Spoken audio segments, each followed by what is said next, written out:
Basis of accounting क्या क्या होते हैं, किस किस तरीके से अकाउंटिंग की जा सकती है। तो बेटा अकाउंटिंग करने के दो बेसिस होते हैं, एक होता है कैश बेसिस और एक होता है accrual basis. Cash basis of accounting कहता है कि आप क्या करो, प्रॉफिट निकालो किस तरीके से, cash receipt minus cash payment. आपके पास कितना कैश रिसीव हुआ उसमें से माइनस कर दो कितना आपने कैश पे करा, जो भी आएगा वो आपका हो जाएगा प्रॉफिट।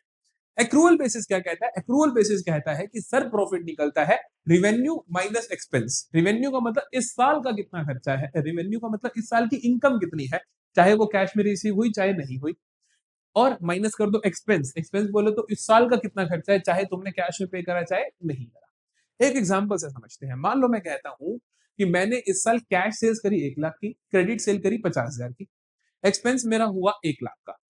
तो मेरा कैश बेसिस क्या बोलेगा, कहेगा कि cash receipt minus cash payment. Cash receipt तो मेरी 1 लाख है क्योंकि कैश में मेरी सेल 1 लाख की हुई है, तो 1 lakh minus cash expense 1 lakh, तो वो कहेगा जीरो।